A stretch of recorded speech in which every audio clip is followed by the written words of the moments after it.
Hər vaxtınız xeyir. Efirdə Azərbaycan saatına şənbə buraxılışı studiyada mən Seymur Həzi. Xoş gördük. Hörmətli tamaşaçılar, ötən həftə Azərbaycanda çox mühüm hadisələr baş verdi. Əliyev hakimiyyəti özünün etirazçılarına növbəti dəfə damladı. Yəni, Nida Vətəndaş Hərəkatının üzvü olan gənclərə 6 və 8 ilə qədər hökm oxundu. Azərbaycanda belə bir zarafat yayılır ki, hakimiyyət kim iş istəsə ona iş verir. Birinə 6 il, birinə 8 il, amma 3 ili qarantiyadır. Yəni, ən azı 3 il türmədə yatırlar. Bax belə, Azərbaycan hökumətinin bu siyasətini biz sizə məhkəmənin içərisindəki reportajlardan göstərə bilməyəcəyik. Çünki açıq güya adı altında keçirilən məhkəmələrə kameralar, telefonlar, belə deyək, səs yazan və görüntü yazan cihazlar keçirmək mümkün deyildi. Bu da belədir. Azərbaycanın qanunlarına görə ictimai əhəmiyyət kəsb edən məhkəmələri xalq görə bilmir. Və xalq görə bilmədiyi üçün də belə nəticə yaranır. Əziz tamaşaçılar, amma məhkəmənin çölündə, məhkəmədən sonra baş verənlər o məhkəmənin içəridə hansı ədalət prinsiplərinə uyğun keçdiyini göstərdi. Yəni, içəridə hökm oxunanlara qarşı, daha doğrusu içəridə hökm oxunanları dəstəkləyən insanlara bayırda polis divan tutdu və onları həbs elədi. Bu səhnələri isə Azərbaycan saatının kamerası qeydə alıb. Beləliklə, Nida Vətəndaş Hərəkatının üzvlərinin məhkəməsindən sonra polis hərəkətləri və məhkəmə qarşısındakı etirazçılara necə davranış sərgilədi, bunu indi siz görürsünüz.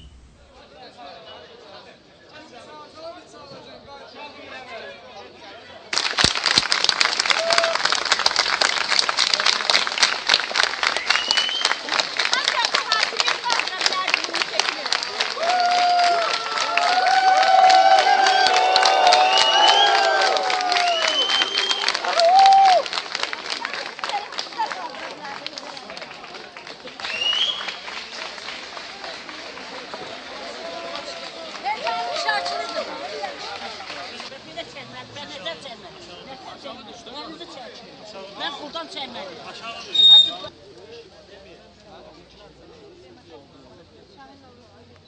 Ayın 17 yıl sizden bu uşaklar açtı. Bir tane hakimiyetle maraklanırlar. İndi gazete okuyan değiller yalan. Hakimiyetle el Kur'an da okunanın eksini. Allah bunların belasını versin. Tamam, kimin valideynisiniz? Şahin'in uşak elinize geldiler. Gözümüzün kabağında narkotik attılar. 96 bin pulumuzu atardılar. Molotov kokteyli siyamış kimi gədələr katletleyen butulkaları koydular elinize. Uşağımız indi 6 yıl yarım iş verirler. Allah bunu götürdü. Bu belanı hiç kim döndü.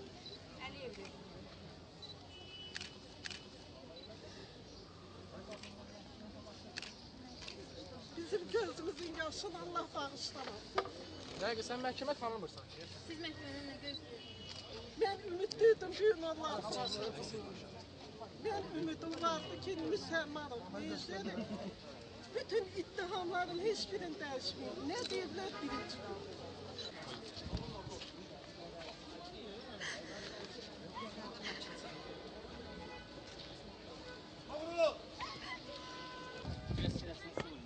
Sıvır, sıvır.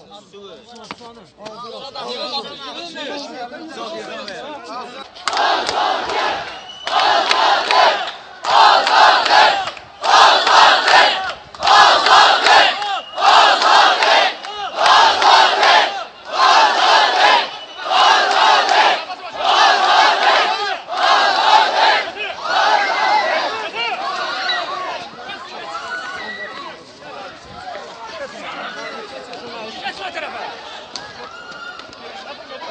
Vurma!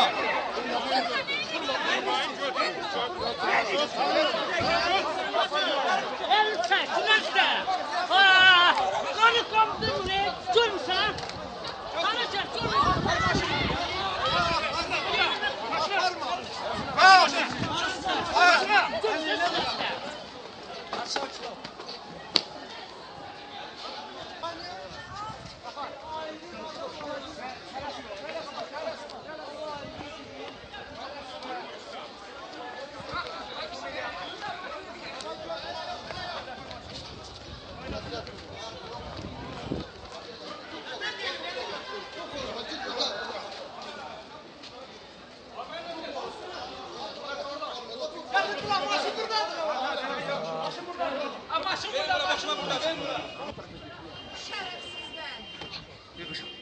Kesin yolu bağlamış. Tamam boşaldı bırak.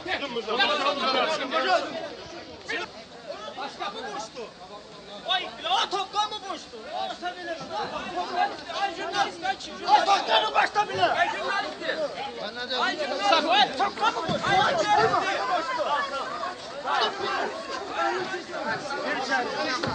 Salı bağlasın. Ay sarsın. Ay jurnalist. Ay şunu bırakın. Geçin. İşini bırakın. Ay jurnalist işini bırakın.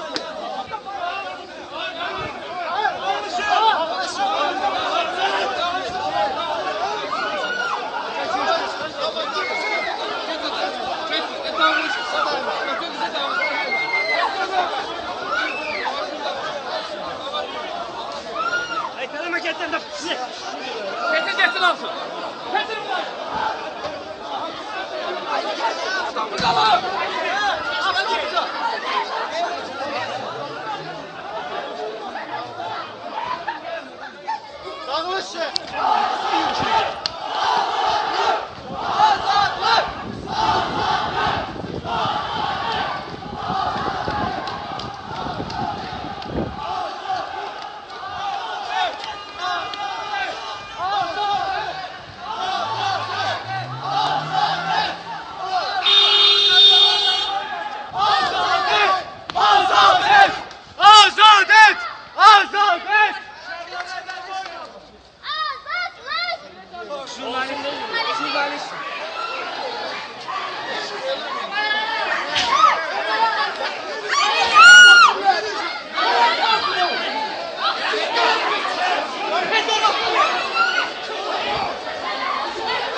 Bakalım.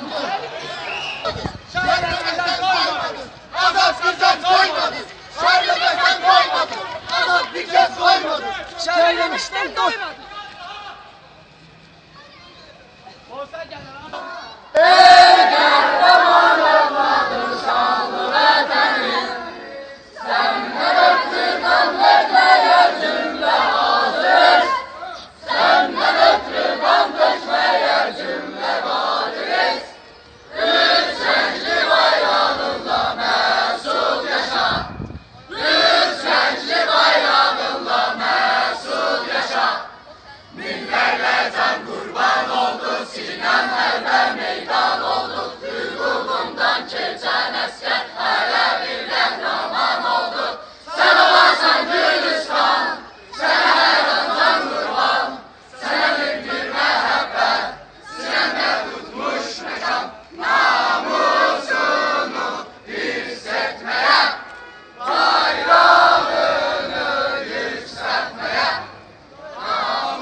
Mustafa jurnalist. Maşına.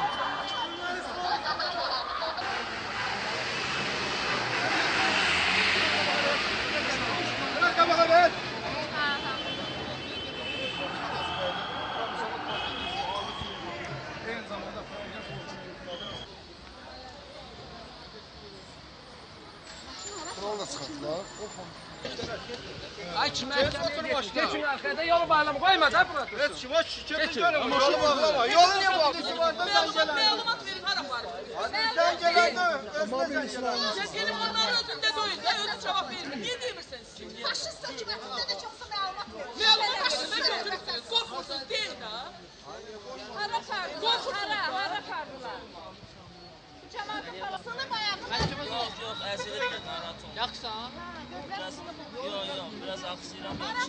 Bir dakika gözü. Bura gətiriblər, bölmə, təkcə insan. Yox, yəqin ki, buradan məhkəməyə çıxarır. 30 Əzilmiş arası o. Səbahi. Belə, Azərbaycanda bəd xəbər dalıncadır. Yəni, insanların tutulması, sıxışdırılması davam edir. Hakimiyyət niyəsə radikallaşmanı özü üçün bir siyasi kursa çevirib. Əslində seçki ilə olmasa da elə davranır ki, sanki bu gün sabah nəsə bir hadisə baş verəcək və hakimiyyət üçün çox təhlükəli bir olay olacaq. Elə buna görə də sanki profilaktika edilmiş kimi insanları bir-bir sadan çıxartmağa cəhd edir. Leyla Yunusa qarşı baş verən proseslər də bunun göstəricisidir. Yəni, siyasi dustaqlarla bağlı hesabat hazırlayan Leyla Yunus, daha doğrusu ölçüdə tək belə hesabat hazırlayan Leyla Yunus indi hakimiyyətin əsas hədəflərindən biridir. Ötən günlərdə o, Azərbaycan saatının kamerasına ekskluziv bilgilər verib. Bu bilgilər istintaqa gedişinə dair olan bilgilərdir. Yəni, o saxlandığı ilk gündə istintaqda Leyla Yunusa nə təklif ediblər, onunla necə danışıblar. Azərbaycan saatının kamerasında bu qeydlər var. Beləliklə, biz bu söhbəti sizə təqdim edirik və bu söhbət bitənə qədər siz kameralar qarşısından çəkilməyin. Çünki hər an daha bir məlumat əldə etmək imkanınız olacaq. Hörmətli tamaşaçılar, bax belədir Azərbaycan reallığı. Biz Leyla Yunusla söhbətdə sizi baş-başa qoyuruq, növbəti kadrı təqdim edənə kimi. O adamlar hansı ki, heç vaxt istintaqda iştirak eləməyiblər, yəqin ki, onlara maraqlı olacaq, hansı suallar mənə veriblər və necə mən bu suallara cavab vermişəm və necə məni prokuraturada saat 7 səhərdən saat 4-də kimi saxlayıblar və təzyiq ediblər. Çox maraqlı idi ki, Eldar Ahmedov mənə dedi ki, gəlin əməkdaşlıq eləyək, əməkdaşlıq eləyək. Əgər biz əməkdaşlıq eləyəcəyik, siz istintaqla, onda hər şey çox yaxşı olacaq. Və mən sizə deyirəm, siz evə qayıdacaqsınız. Mən ona dedim ki, siz bir fikirləşin, siz kimə əməkdaşlıq təklif eləyirsiniz. Mən 30 ildir ki, vuruşuram ki, Azərbaycanda qanun olsun. Sizinki siz və burada olan bütün orada 4 nəfər takçı, siz deyirəm Yejov, Beriya, Müller, Gestapo, NKVD kimi adamlarsınız.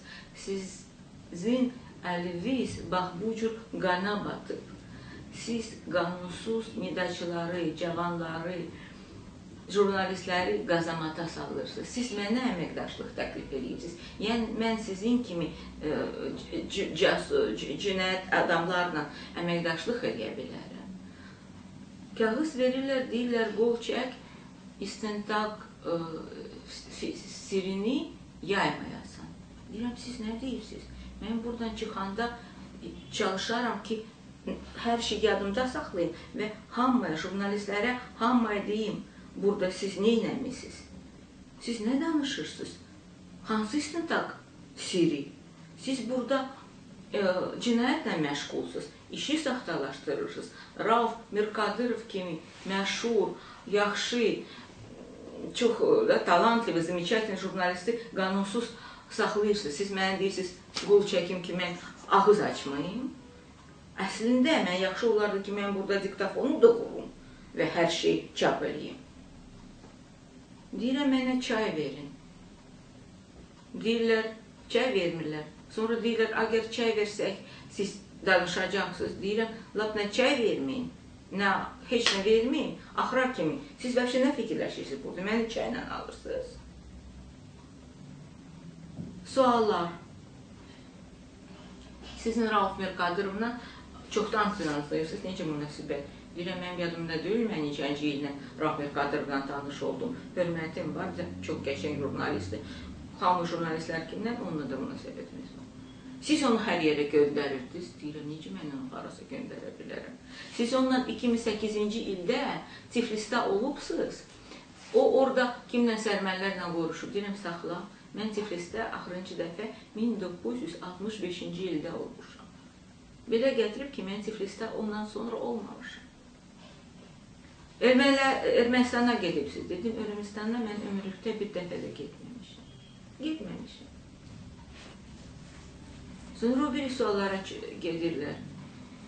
15 nəfər qadının adını deyirlər. Deyirlər, kimi tanıyırsınız? Mən deyirəm, bu qadınlar kimdir? Sonra görürəm, bir qadının adı 84 yaşında Gülruh Alibekova, Leyla Aliyevanın anası. Deyirəm ki, bu qadını mən tanıyıram. Ancaq o vaxtı ki, siz deyirsiniz, 95-ci il. Deyirəm, o Sovet vaxtında Mədəniyyət Naziri idi. Mən onu o vaxtdan tanıyıram. Necə, məsəl üçün, siz naziri tanıyırsınız, şəxsən tanış deyilsiniz, ancaq tanıyırsınız. O ermənilərlə görüşür. Deyirəm, o vaxtı ermənilərlə görüşmək Sovet vaxtı idi. Siz nə danışırsınız? Yox, 94-cü ildə. Deyirəm, bəli, 94-cü ildə Amerikada böyük bir konferans var idi. Ermənilər, Gürcü, Azərbaycan qadınlar getmişdi. Bu hər yerdə yazılmışdı. Mən də getmişdim. Çox qadınlar getmişdi. Bilirsiniz, bu suallar onu göstərir ki, onların əlində heç nə yoxdur. Rauf Mirqadirovla ermənilərə, Gürcüstana, qadınlara 1994-cü ilə, 2002-ci ilə belə heç nə yoxdur. Ümumiyyətlə, ancaq özlərini belə aparırlar ki, səni indi əzəcəklər. Sənə indi nəsə çox pis şey eləyəcəklər. Sən deyinən, sən özün dönün. Belə. Və özü də qadın hansını ki, saatlarla saxlayırlar, çox çətindir buna dözmək. Onun üçün deyirəm, bunların nə vicdanı var, nə namusu var, adam deyirlər. Necə? Düzdür, bax, 37-ci il kimi. 20 ya 12 indi yadımda deyil, ermənilərin adını sayırlar. Deyirəm, 2 nəfəri tanıyıram, Laurun Bıqdasaryan, mənlə olacaq. Siz necə onunla görüşürsünüz? Deyirəm, inanmırsınız, inanmayın. Ancaq bir dəfə də mən onunla belə görüşməmişim. Həmişə Skype-la, e-mail-la. Mən Yerevana getmirəm, o Bakıya getmir. Bir yerdə də görüşək, lazım deyil, Skype var. Şahnazaryan, deyirəm, onunla mən görüşmüşüm Berlində bir dəfə də, hansısa konferansda onu görmüşüm. 90-cı illərdə. Çox. Və mən görürəm ki, onlar nəsə qatıb qarışmaq istəyirlər. Korrupsiya ilə məşğulsuz. Deyirəm, mən dövlət işçisi deyiləm. Hansı korrupsiya ilə məşğul olun? Axı, sizin pulunuz var. Deyirəm, əlbəttə mənim pulum var. Siz deyirəm, qanunsuz mənim sənədlərimi alırsınız. Siz qanunsuz mənim pasportumu alırsınız. Hansı məhkəmə qərarı ilə mənim bank hesabatıma saxlayıbsınız? Hansı məhkəmə qərarı var ki, siz mənim pasportumu götürərsiniz? Yəni, qanun işləmir, məhkəmə qərarları yoxdur əlində, atazik var. Ancaq məni dindirəndə mən heç fikirləşmədim ki, bu cür qadınlara gedəcəklər. Yəni ki, o qadınlar, hansı ki, nə vaxtda mənlə görüşüblər, nə vaxtda mənlə hansısa beynəlxalq konferansda olublar. Yaxırıncı illər mənlə işləyirlər. 2011-ci ildə həmən o ofisdə, qadın krizis mərkəzi də bizdə var, biz izləyirik. Amma bax, belə qəziklər var. Axırda, xavaxı bu, mən deməzdim ki, bu hansısa sorğu sualdır, bu işgəncə idi əslində, qutardı, buna qol çəkin, deyirəm, qol çəkməyəcəm. Mən heç elə qol çəkməyəcəm. Mən vəkilim də, nümayəndələrim də qol çəkmədi. Yəni ki, heç bir sənədə qol çəkmədim və başa düşdüm ki, onların əlində heç bir subutlar yoxdur ki, Rauf Mirqadirov cinayət törədib hansısa Ermənistana işləyir, ya mən, ya kimsə o birisi. Ancaq onlara göstəriliş verilib. Tutun, bax bu məddələrlə qazamata salın. Necə o birlərə qarşı? Anar, İlqar, müddətçilər var. Atalar deyir ki, gündə bir söz eşitməsən qulağını böyüyər. Belə, Gülər Əhmədova azadlığa çıxdı və bu heç kimi təəccübləndirmədi. Yəni, Azərbaycanda yaşayan insanlar təəccüblənmədilər. Nə qədər təəccüblənməsələr də bir o qədər fikirləşdilər. Necə ola bilər ki, milyonlarla manatın, milyonlarla dolların alverçisi, yəni mandat alverçisi Gülər Əhmədova azadlıqdadır. Necə baş verir belə şeylər? Bunu bəziləri Ramiz Mehdiyev qruplaşmasının yenidən güclənməsi kimi dəyərləndirirlər. Çünki Gülər Əhmədova Ramiz Mehdiyevin makleri idi, desək, daha yaxşı olar. Yəni, mandat alverindəki vasitəçisi idi. O isə, belə deyək, məhkəmə prosesində hətta bu iş üzrə bir ölüm hadisəsi baş versə belə, özünü aşağı-yuxarı dindar kimi apardı, başını bağladı və bu azadlığa çıxana qədər imiş. Sən demə, amma azadlığa çıxa bildi. Desək ki, Allah kömək olub, mənə gəlir ki, biz ilahi ədaləti şübhə altına almış olaraq ona kömək edənlər, elə onun o deputat alveri, mandat alveri prosesində himayə edənlər olub. Deputat alveri ifadəsini mən təsadüfən işlətmədim. Çünki pul verib parlamentə girən adamlar elə satılmış adamlardır. Onları almaq da, satmaq da olar. Biz səhlədik sizə Gülər Əhmədova ilə Beynəlxalq Universitetin keçmiş rektoru Elşad Abdullayev arasındakı balaca bir dialoqu təqdim edirik. Bu dialoqu siz nə vaxtsa yenə Azərbaycan Səhiyatının efirlərində görmüsünüz.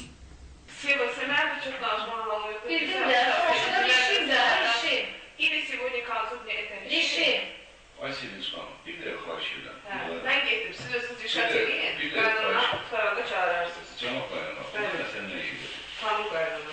Nerede hamı canım deyip, nerede de. Demək, burada bu məsələdə, bu 500 mən də 500 verdim. Arkadaşlar 500'de sen gelmedin. 500'de sen gelmedin. Sen bizi saymadın.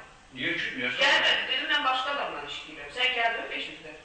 Bu geldi benim seninle görüşmek istemiş, başka adamdan işini görüyor. Deyirəm də 500 mən dedim, mən Şey, o Naçarya'da bu. Sonra geldi bana dedi mən ki, bütün işlərimi konkret görən adamım.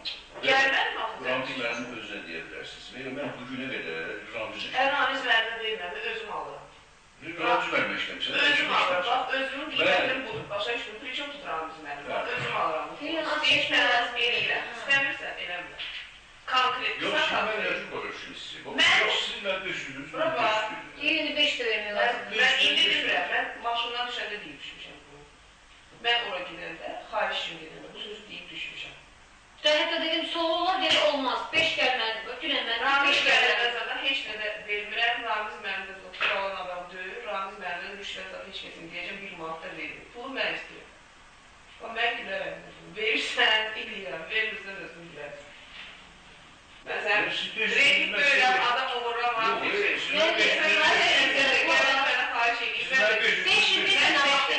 Bir sene vaxt dedi, o mən sənə dedi ki, mən ona o gün də başla dedim. Dedi 500, o vaxt dedi ki, sən mənə deyən gün. Bugün 500-dən keçdi. 7 gün qalıb Sən nə danışsan arkadaş? Mən gedin cəmaatın prezidentdən keçən siyasını pozdurmuşam. Sən bununla oynayırsan belə şeylərlə. Mən oynamıram, siz mən nə demişsiniz, mən Yox, mən sizə heç nə deməmişəm. Mən əvvəldən bu kişinin qızına demişdim. Bu kişinin qızı gəldi, mən dedim, var ya, səndən işləmir. Bir də xahiş Adam edirəm. Biz var. orada seçicilərdən sərşun Hə. olacaq bir də.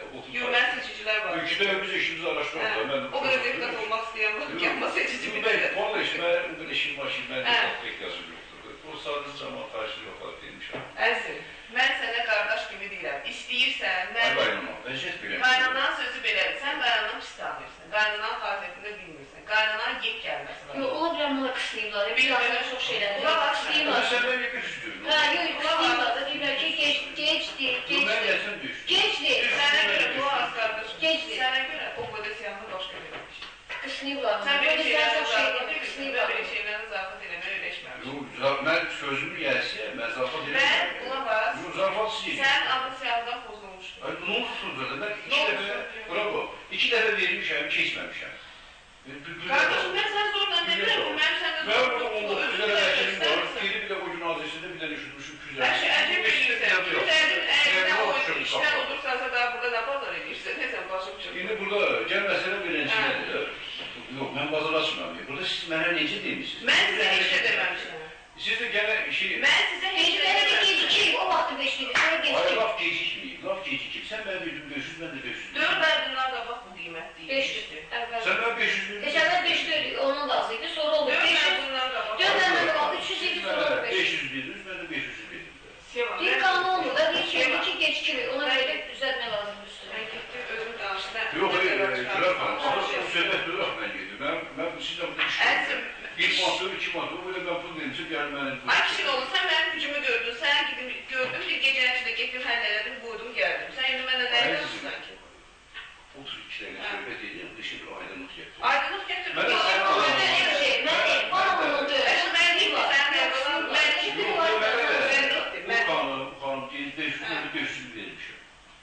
Seva, yer sus qazalı, adışırlar. Maşından düşəndə sənə bir demişdim, niyə bana bir deməmsin?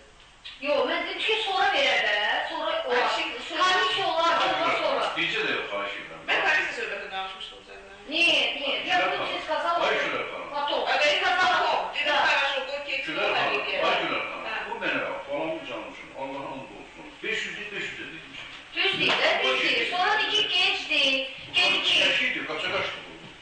Hörmətli tamaşaçılar, proqramımızda AXCB sədrinin müavini Gözəl Bayramlı ilə müsahibə ilə davam edirik. Hörmətli tamaşaçılar, şənbə qonağımız AXCB sədrinin müavini Gözəl Bayramlıdır. Gözəl xanımdan ölkədə baş verən son hadisələrlə bağlı söhbət edəcəyik. Xoş gördük Gözəl xanım. Xoş gördük. Hakimiyyət artıq azyaşlı uşaqları, qadınları həbs eləyir və ötən günlərdə partiya fəallarından elə biri Kəmalə xanımı 30 sutqa həbs verdilər. Ondan qabaq Nidaçı Gənclərin məhkəməsində 17 yaşında gənclərə uzun müddətə həbs verildi. Bütün bunlar nəyin göstəricisidir sizcə? Yəni, hakimiyyət nəyə hazırlaşır? Bu sizə hansı vəzifə qoyur? Adətən avtoritar rejimlər özlərinin sonu yaxınlaşdıqca daha da qəddarlaşır, aqressivləşir və cəmiyyətdə bütün fəal kəsimə qarşı onda bir narahatçılıq baş verir. Mən hesab edirəm ki, son dönəmlərdə xüsusilə yeniyetmələri, qadınlara qarşı hücumlar, hətta onların da həbs edilməsi ilə bundan irəli doğur ki, Azərbaycan hakimiyyəti öz sonunu yaxınlaşdıqca nəinki ölkənin fəal təbəqəsi siyasətlə fəal məşğul olan insanları, hətta yeniyetmələri, xanımları belə özünə təhlükə görür. Yəni bu baxımdan onların hamısını zərərsizləşdirmək istəyir. Onlar güman eləyirlər ki, bu ölkənin sərvətlərini onlar illərlə talan etməlidirlər, onlar uzun müddət hakimiyyətdə qalmalıdırlar və onlar öz varidatlarını nəsildən nəslə ötürülməlidir.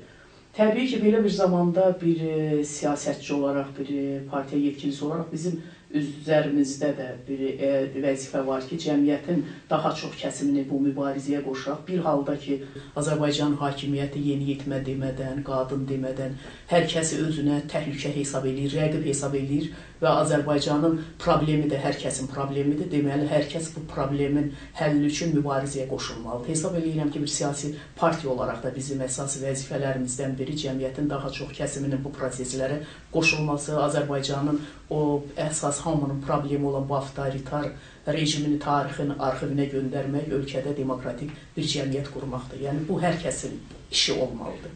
Güzel xanım, bəs seçki də bitdi, yəni seçki qutardı.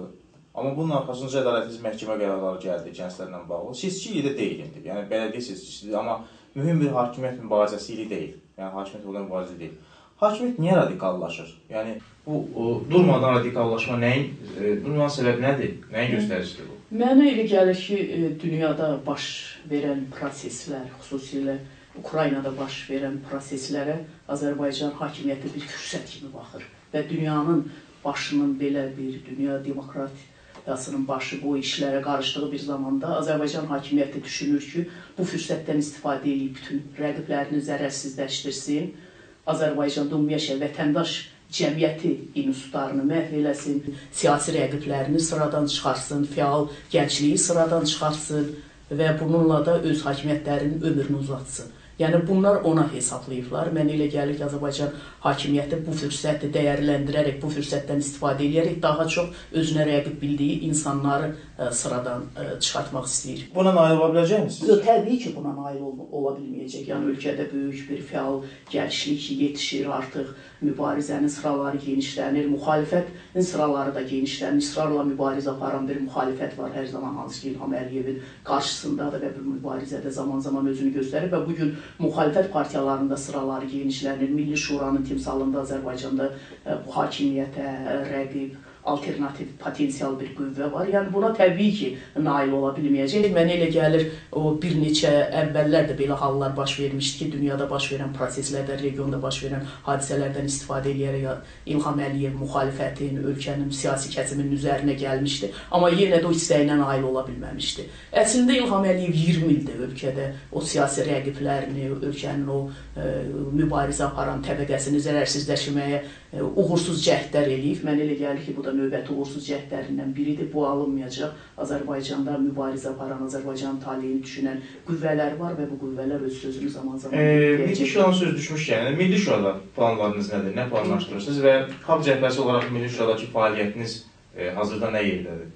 Yəni, biz xalq cəbhəsi olaraq Milli Şurada fəaliyyətimiz əvvəlki intensivliyi ilə davam edir. Milli Şura öz fəaliyyətini bilirsiniz ki, öz sessiyalar vasitəsindən davam etdirir. Sessiyalar arası dövrdə Milli Şuranın koordinasiya mərkəzi var, onun vasitəsindən toplaşırlar, ölkədə baş verən proseslərə anındaca münasibət bildirirlər. O cümlədən Milli Şura rəhbərliyinin beynəlxalq təşkilatları, ölkəmizdə olan səfirliklərin nümayəndələrindən zaman-zaman görüşləri keçirilir. Digər dinləmələr keçiririk və o dinləmələrdə iştirak edirik. May ayında da o Milli Şuranın bir çox tədbirləri keçiriləcək. Bilirsiniz ki, bu yaxın günlərdə Milli Şuranın sessiyası keçirildi və orada ölkədə ictimai-siyasi durum müzakirə olundu. Leyla Yunusa qarşı olan haqsızlıqlara qarşı münasibət bildirildi və digər məsələlər müzakirə olundu.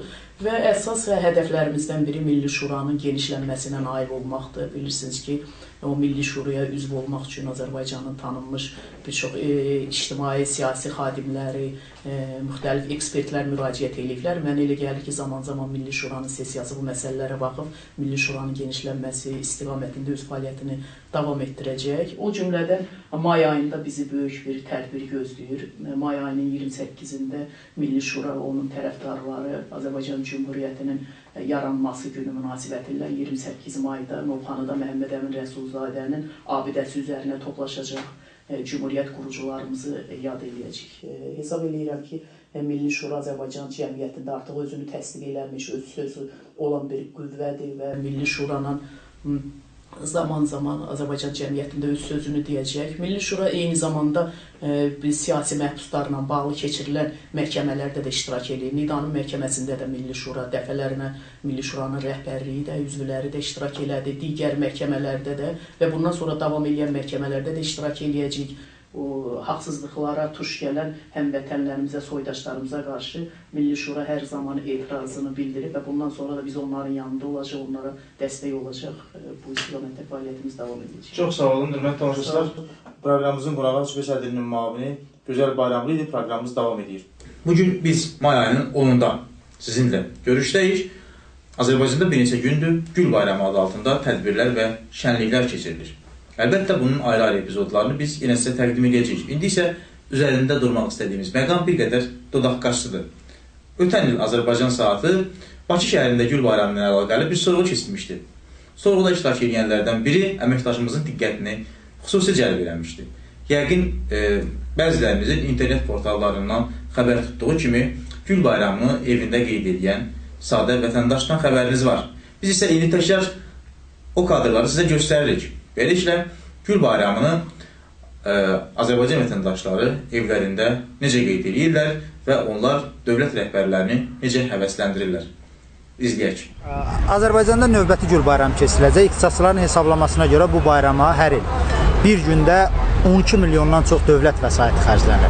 Sizin bu vəsaitin xərclənməsinə münasibətiniz necədir? Bunu necə qiymətləndirirsiniz? Mən bunu qəşəng qiymətləndirirəm. Bu Gül Bayramı bizim cənab prezident yaxşı deyibdir, bunu iştirak edin, belə Gül Bayramı. Hər yerdə də bunu da eləmək, hamı eləməlidir, bunu keçitməlidir. Bu qəşəng şeydir. Mən həvəslənirəm ona görə. Mən onu özüm də evdə keçirdirəm. Hansı formada keçirdirirsiniz məsələn? Belə ailəmizi yığırıq, güllər alırıq, sonrasına qoyuruq. Allah verəndən pişiririk, yeyirik, təbrik də eləyirik bu bayramı. Cənab Prezident də yad edirik. Cənab Prezidenti də bəli, yad edirik. İlham Əliyev cənablarını, bir də Mehriban xanım onun da. Ölkə ictimaiyyətində belə bir fikir var ki, bu Gül Bayramı ilə bərabər Cənab Prezidentə də, onun xanımına da xüsusi bayramlar keçirir. Onun da Cənab Prezidentin bayramını da təbrik edirik. Yox, ayrıca bir bayram kimi keçirilmə təşəbbüsü var ki, məsələn, onların da ad günümü və yaxud da hansısa bir xüsusi günü onların da ad gününə ayrılsın, Respublika səviyyəsində bayram olunsun. Onlar ad günü keçirdəndə, gül çiçək bağışlayanda da verənçəyi, onlar həvəslənirlər, belə sizə deyim ki, ürəklənirlər ki, deyirlər ki, bizim belə millətimiz var, bizə həvəsləndirdik. Sizcə Azərbaycan xalqı ulu öndərə layiq olan formada bu bayramı keçirdə bilirmi? Yəni, onun ruhu şad olurmu bu bayram? O şad olur, əlbəttə ki. Onun ruhu həmişə də şad olacaqdır, yada da salınacaqdır. Əziz həmvətənlər, bayaq dediyim kimi, Bugün mayın 10'udur, amma 2 gün öncə mayın 8 idi. Yəni Şuşanın işğal günü. Şuşa ermənilər tərəfindən işğal olundu, amma onu niyəsə o işğal gününü Azərbaycanlılar bayram kimi qeyd edirlər. Bəli, may ayının 8-də Azərbaycan rəhbərliyi 100 minlərlə pul verib Türkiyədən gətirdiyi müğənnilərin iştirakı ilə Gəncədə konsert keçirdi və bu konsertdə Ağadaş Ağayevin, Heydər Əliyevin şəninin oxuduğu mahnıları səsləndirdilər. Azərbaycan rəhbərliyi doğrudan da ölkəni satın almış və onu öz mülkünə çevirmiş kimi görünür. Əgər belə olmasaydı, İlham Əliyev Şuşanın işğal günü öz atasına bayram keçirtməzdi. Gözləyərdi, bir gün sonra eləyərdi və ya bir gün əvvəl. Elə məhz həmin gün bu bayram şənliyini təşkil eləmək görünür ki, böyük bir siyasi addımdır. Bu siyasi addımı atanlar bəzilərini ermənilərə əməkdaşlıqda ittiham edirlər, bəzilərini vətənə xəyanətdə ittiham edirlər və yaxud da Qarabağa səmimi olmayan münasibətdə ifadə edirlər. Bizə deyirlər ki, 1 milyon qaçqınımız var, siz isə demokratiya tələb edirsiniz. Biz isə deyirik ki, 1 milyon qaçqını ölkənin rəhbərliyindən biz sadəcə vətəndaşlarına və o qaçqınlarına hörmət tələb edirik. Yurdunu, yuvasını, yaxınlarını, sağlamlığını itirmiş insanlara hörmət. Belə vəziyyətdə isə bizə yalnız şərhsiz mayın 8-də Gəncədə olan atəşfəşanlığı sizə göstərmək qalır. Baxın, izləyin, görün bunu ermənilər belə qeyd edə bilərdilərmi?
Azərbaycanda uzun müddətli davam edən bir layihə var. Əvvəlcə bu layihənin adı Demokratiya üçün oxu idi. İndi isə incəsənət demokratiya üçün, yəni Art for Democracy deyirlər ingilis dilində. Azərbaycan dilində məncə daha yaxşı səslənir. Hər halda sizə təqdim edəcəyimiz görüntülərdə bir qədər ironik də olsa, ictimai-siyasi proseslərə biganə olan insanlara bir müraciət var. Biganə olmayanlar kamera qarşısındadır. Siz isə hələlik biganə olanları dümsükləyib kameraya istiqamətləndirin. Beləliklə, onlara da bir mesajımız var.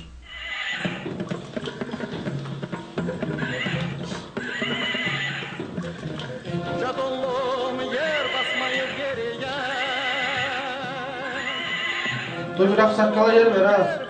Mən niyə yer verməliyəm ki?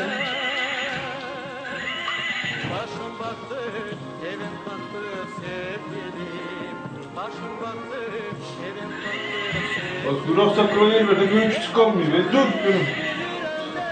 Gəlin, əyləşin, pərdi yapıyoruz. Biraz yavaş, sıra edirsin, şuyla.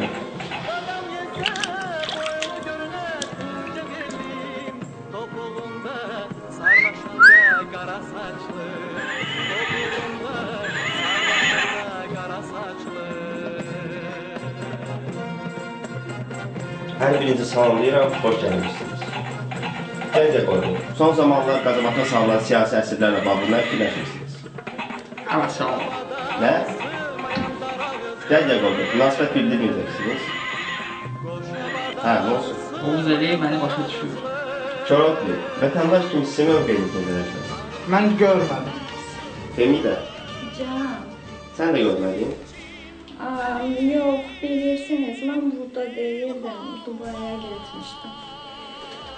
Posu, sən nə fikirləşirsən? Birinci postu yox, Poseidon, ağırlı olur. İkincisi də ki, bilməyənlər üçün deyim, sənə də deyim, yadında saxla, mən Dəniz Allahıyam. Özümdə Facebookda Ümummilli Zeyf səhifəsinin adminiyam, bəyənirsən. Buradan da Amifrite'yə salam göndərirəm. O ki qaldı siyasətə, ona da mən qarşıyam. Azadlıq heykəli, sən nə fikirləşirsən? Birincisi ülke özürsen. İkincisi bir şey fikirleşmiyorum. Bəs niyə oturmuşsan? Neçə illərdə ayaq üstəyəndə 5 dəqiqə otursam ne olacaq ki? Efirimiz bitdi. Abala, sən payların Facebookda qızdır. Bax, birini də mən tutmuşam burada. Sən də yox, başlamışsan burada siyasət belə, o belə, bu belə. Əsəbləşməsin. Belədirlər. Yox, belə bizi zibilə salır. Sən get, kitab oku. Kitab, gələcək qorqu. Ola gəl oku da, bax. İstəsən PDF-ini göndərərəm. Facebookda varsan.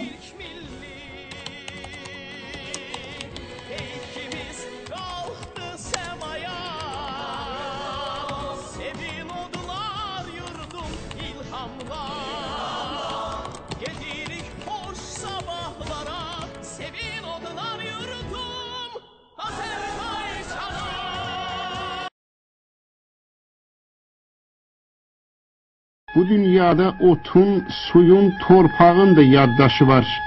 Sındırılmış bir budağın, söndürülmüş ocağın da yaddaşı var. Elək velək darmadağın otağın da yaddaşı var. Bayaq isti, indi bumbuz yatağın da yaddaşı var. Nallı çəkmə altındaca qolu çıxan kuklacığın, miz üstündə yetim qalan bir qələmin, varağın da yaddaşı var. Azərbaycan tanımışdır vaxtsız qapı döyənləri, qara günlər gətirərkən qan qırmızı giyənləri. Yox, unuda bilmərik biz xeyir cildi giyən şəri, yüz minləri, qanunsuz və məhkəməsiz güllə baran edənləri. Qorxa-qorxa, yarım addım ata-ata, ayaq üstə yata-yata, qurşağacan qar içinə bata-bata sürgünlərə gedənləri. Ac, yuxusuz, nalan, üryan, min qoca, min cavan, iş üstündə bir sümüktü bir də dəri. Yox, unuda bilmərik biz, ad canavar iştahıyla yurdu söküb tökənləri, bir dəstəni qana çəkən dəstəbaşı təkələri, rəhbər xadim sayılırdı baş kəsənlər, göz oyanlar. Hak bağıran boğazlara qurşun töktü Markaryanlar, Grigoryanlar. Yanda durdu Topuridze, asta cəllad, usta cəllad. Adı doğma, ürəyi yad, cin cəfərin əlləri ilə viran qaldı xanimanlar. 74.000 dustaq getdi, qayıtmadı 100%. Çoxu güllə işığında öz əli ilə qazdı qəbri. Ən rəzili bu deyil, yox. Ən rəzili odur ki, sən özün şair adlanasan, ədib alim adlanasan, baxıb dustaq etdiyinə kamalasan, şadlanasan. Yox, unuda bilmərik biz iş başında omba duran gürzələri, Naxçıvanda DTK-nın çirmək qollu dilavəri, alnı kərpiç, gözləri tum mirzələri. Əllərində daşdan keçən casusnamə ərzələri, tribunadan vətən deyə, millət deyə vəz eləyən hərzələri. Yox, unuda bilmərik biz, bircə üstük şöhrət üçün, göz dikdiyi sərvət üçün mənliyini satanları, xırtdəyəcən bataqlığa batanları. Daloy muğam, daloy papaq, daloy tarda, daloy sazda deyib lığa batanları. Xəyanətə qurban getdi tər bənövşə, bahar müşfiq. Hələ də bu cinayətə zirvələrdən baxar müşfiq. Xəyanətə qurban getdi neçə igid, pensneli, zər əsalı, nur heykəli, ulu cavid. Qurban getdi dağ bülluru Yusif Vəzir, Yalçın Qaya, Əhməd Cavad, Qoç Koroğlu, Sanı oğlu Hacı Kərim, ulduzları salxım kimi göydən verən Çobanzadə Bəkrimiz. Güllələndi təpərimiz, kəsərimiz, hünərimiz. Bu dərdləri öncə sezib tab etmədi cəfərimiz. Haray dünya, hələ durur o qansızlar. Qəhrəmana, mərd baxışa aman verməz imansızlar. Qırdığımız dişlərini zaman zaman şıqqıldadan, qan tökməyə, baş kəsməyə imkansızlar. Elə bilmə o dəhşətli yanğın bitdi, batdı getdi. Hələ durur, davam edir 37. O yaşayır qorxularda, ürkülərdə, bəlkə bir də qaytarıldı, bəlkələrdə. Vicdanları basıb yiyən ləkələrdə, kölgələrdə, nə qədər ki bir milləti 70 yerə bölənlər var, nə qədər ki rütbə üçün, şöhrət üçün ölənlər var, nə qədər ki kabineti, vəzifəni gözlərinə təpənlər var, tiranların yambızını biraz altdan öpənlər var, nə qədər ki istedadı addım-addım pusanlar var, xalq dərdini hayqırmağın əvəzinə əqrəb kimi susanlar var, nə qədər ki iş başında bunca kütbaş kəmsavad var, düz 300 min didərgindən heç nə yazmaz mətbuat var, nə qədər ki başçı olur başsız canlar, bir millətin mənliyini talam-talam talayanlar, nə qədər ki mənə əxlaq dərsi verir, fərarilər boşqab gibi yalayanlar, nə qədər ki demokratiya, aşkarlama deyə boğaz yırtır, bu zülçülər, zurnaçılar, şeypurçular, nə qədər ki cəzasızdır, xan kəndimdə evlər yaxan, ürək yıxan yırtıcılar. Davam edir 37, daha kəskin, daha ciddi. Nə qədər ki xalq şairi xalqa yaddır, nə qədər ki rütbəllər mütləq dahi istedaddır, nə qədər ki yallananlar harda aşdır, orada başdır, nə qədər ki erkən duran, axşamacan kətmən vuran, anaların döşü südsüz gözü yaşdır. Davam edir 37, daha kəskin, daha ciddi. Diqqət, diqqət, qapamasın gözlərini haray həşir, çığır bağır, qəzetləri lal eləmək, xalqı lal etməkdən ağır. Ruhun hələ ölməmişsə hayqır, bağır, nə qədər ki sıxıb məni limon kimi sümürən var, sümüyümü gəmirən var, nə qədər ki Bakımıza püskürdülür ölüm tozu, təyyarələr zəhərləyir o kolxozu, bu safxozu, nə qədər ki cocuq qanı pestisidlə mayalanır, aşımıza qatır alçaq 100 fitnəni, 1000 yalanı, nə qədər ki Ovçarenko dəstəkləyir balayanı, milli gəda Baraviki, Ağambegyan 1000 ilanı, nə qədər ki canımızda qan sorucu 1000 gənə var, mənim isti sözlərimə soyub baxan biganə var, o xəyanət sanma bitdi, davam edir 37, o cinayət davam edir. Mənim şeirim, mənim qanım cinayətlə dava edir. Əziz tamaşaçılar, daha bir proqramın sonuna gəlib çatdıq. Azərbaycan Saatı həqiqətin yeganə efir məkanıdır. Əgər bizə kömək eləmək istəyirsinizsə, əgər özünüzə kömək eləmək istəyirsinizsə ki, sizin problemləriniz işıqlansın, məmurlar, yəni gecə göstəbəkləri sizi talayıb çapmasın, haqqınızı əlinizdən almasın, siz də qaranlıqlara bir işıq tutun, bir şam yandırın, yəni bilgiləri və bəlgələri, məlumatları, videoları bizə göndərin, xəbərləri bizə yollayın ki, biz onu buradan səsləndirək və göstərək ki, onlar da ifşa olunsunlar və ifşa olunmaqdan qorxsunlar. Ədalətli insanlar vacibdir, amma ədalətli sistem daha çox vacibdir. Ona görə də media ədalətli sistemin ən vacib elementlərindən biri kimi sizin xidmətinizdədir. Azərbaycan Saatından ayrılmayın, sabah efir vaxtında görüşənə kimi. Hələlik.